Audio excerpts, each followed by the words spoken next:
एक तरफ बीजेपी पासमानदा मुस्लिम के जरिए अल्पसंख्यक वोट बैंक में सेंध लगाने में जुटा हुआ है, तो वहीं अब बसपा ने भी अपना पुराना सियासी दांव खेल दिया है। बसपा ने फिर से प्रदेश में दलित और मुस्लिम वोटों को साध कर अपनी वापसी का मजबूत संकेत दे दिया है। यही वजह है कि सपा पार्टी छोड़कर आए इमरान मसूद को बसपा ने सहारनपुर से उतारने का मूड बना लिया है, क्योंकि इमरान मसूद की पश्चिम में मुस्लिम वोट बैंक में अच्छी पकड़ मानी जाती है। बसपा ने इसी दांव के बलबूते सपा को बड़ा डैमेज देने की तैयारी कर ली है। यूपी में सपा की सबसे बड़ी ताकत पर चौतरफा अटैक। अखिलेश के अटूट सियासी साम्राज्य पर बड़े डैमेज की तैयारी। अकेली पड़ी सपा, सेंध लगाने की जुगत में लगी बसपा, कांग्रेस, बीजेपी। यूपी में नए सियासी समीकरण से कमजोर पड़ जाएगी समाजवादी पार्टी। वैसे मुसलमानों का वोट भजन क्या है, हर पार्टी को उम्मीद होती है, एक अच्छी बात है, होना चाहिए। और रही बात ये, भाजपा भी जोर मार रही है, अपना दिखा रही है, लेकिन अब विश्वास करने की बात होती है। रही बात ये, जो इस समय मोदी सरकार जो कर रही है, हर आदमी के पक्ष में कर रही है, और अच्छी बात है। विश्वास बहुत ज़रूरी होना चाहिए हर चीज़ के लिए। ठीक, अच्छी बात है, लेकिन अब यह है कि बस विश्वास जम जाए तो अच्छी बात है। और मैं चाहूँगा कि एक बार मौका फिर मोदी सरकार को दिया जाए। इसमें इस सरकार में सबको लाभ मिल रहा है, कोई नहीं कह रहा हमको लाभ नहीं मिल रहा है, सबको लाभ मिल रहा है, अच्छी बात है। और मैं चाहूँगा कि ये बस जो नफ़रत की जो राजनीति है, इसको थोड़ा हटा के अगर देखा जाए तो बेहतर है। कि आज जो पिछला वक्त गुजरा है बहुत अच्छा नहीं गुजरा है, अब जो गुजरा अच्छा गुजरा। जो मोदी जी कहते हैं सबका साथ सबका विकास होना चाहिए, बेहतर है। लेकिन अब यह है कि अब विश्वास बड़ी चीज़ है। मन में सबके आदमी के ये है कि कम से कम कुछ तो किसी का भला हो रहा है। हर पार्टी चाहती है कि भाई सपा है, इधर मायावती जी हैं, इधर कांग्रेस है, सबको वोट पड़ता है, लेकिन अपना अपना नज़रिया है, अपना अपना दिमाग है आदमी का। लेकिन जो भाजपा की जरा जो राजनीति किया इन लोगों ने खुलेआम, वो अच्छी नहीं होगी। बस इस बात का बहुत अफसोस रहा कि खासकर हर आदमी परेशानी से रहा। मैं चाहूँगा कि इसको भुला के अच्छी कोई नीति पे काम करे जो जात पात पे निर्भर ना हो, इससे बेहतर होगा। भाई हर सरकार को मौका देना चाहिए। बीजेपी के साथ सब तो जाने का नहीं मैं बोलूँगा, सब जाएंगे, और आधे चले भी गए फिलहाल, और आधे जाने के भी चांस। भाई अब ये है, आदमी को एक उम्मीद दिख रही है तो आदमी दौड़ेगा इधर वाल, और इनका के शायद कोई अभी खड़ा नहीं हो पा रहा है।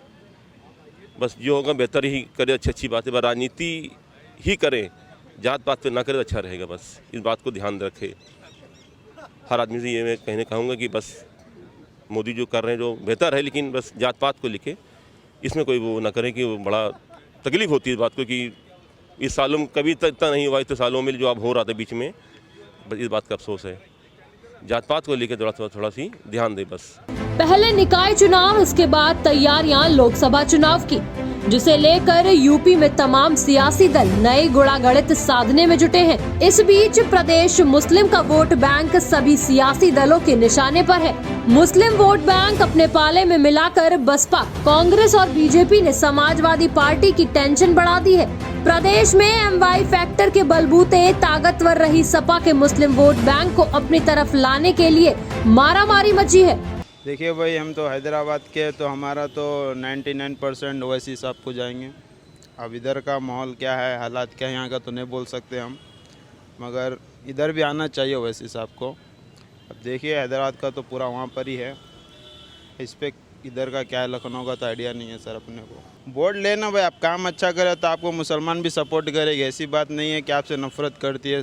काम जो भी करे भाई, मुसलमान हो, बीजेपी, कोई भी हो, वैसी हो, कोई भी काम करे, बस काम अच्छा हो, पब्लिक को समझ में आए, हम वोट उन्हीं को देंगे। हमारा कोई फिक्स नहीं है कि हम ओवैसी साहब को दें, जो भी अच्छा काम करे हम उनको वोट देंगे। बस वैसा ही अपनी सोच, तो बाकी पब्लिक की, जनता की सोच अपनी अपनी। यूपी में मुस्लिम वोट बैंक सपा के साथ पिछले कई सालों से जुड़ा हुआ है।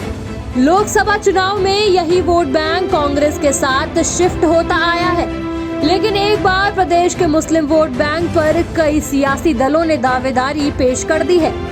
एक तरफ जहां बीजेपी पसमानदा मुस्लिमों के जरिए मुस्लिम वोट बैंक का बड़ा शेर हथियाने की जुगत में है। वहीं बसपा भी अपने पुराने दलित मुस्लिम गठजोड़ के सहारे अपना जनाधार वापस लाने में जुटी है। बसपा इमरान मसूद को पार्टी में शामिल कर उन्हें बड़ी जिम्मेदारी देने वाली है। इस बीच कांग्रेस भी मुस्लिमों को पार्टी से जोड़ने की मुहिम शुरू करने जा रही है, जिसमें नसीमुद्दीन सिद्दीकी के जरिए मुस्लिम वोट बैंक को मिलाने की तरफ कदम बढ़ाने जा रही है। यानी प्रदेश में तीनों बड़े सियासी दल सपा की चौतरफा घेरेबंदी करने में जुट गए हैं। अभियान सारी पार्टियां चला रही हैं। पहले मुसलमानों ने समाजवादी पार्टी को वोट दिया, बहुजन समाज पार्टी को भी दिया, कांग्रेस को भी दिया, सबको दिया। लेकिन इस बार विश्वास भारतीय जनता पार्टी पे कर रही है। मतलब ज़्यादातर मुस्लिम, हम नहीं कहेंगे सब वोट उसी को देती है, लेकिन ये है कि जो भी योजनाएं आई हैं उसमें लगता है कि ये मुस्लिमों के लिए मतलब बीजेपी कुछ कर रही है। क्योंकि जितने भी कुछ योजनाओं में यहाँ तक ऐसा लग रहा है कि ज़्यादा मुसलमानों के लिए बीजेपी और आगे भी करेगी। इस वजह से बीजेपी को मेरे हिसाब से वोट देना चाहिए। बीजेपी 2000 लक्ष्य जो बीजेपी का है जीतने का है, मेरे हिसाब से बीजेपी को ही देना चाहिए। क्योंकि एक बार और तीसरी बार फिर मौका देना चाहिए कि वोट दें और देश के लिए आगे कुछ करें मोदी जी। देखिए, इस देश में सिर्फ मुसलमानों को ही नहीं, दलितों को भी हमेशा वोट बैंक ही समझा गया है। रही बात अभी के चुनाव में मुसलमानों के वोट से सपा को कितना फ़ायदा होगा, कितना नुकसान होगा, तो अब मुसलमानों का बहुत ज़्यादा इंटरेस्ट इस चुनाव में बचा नहीं है।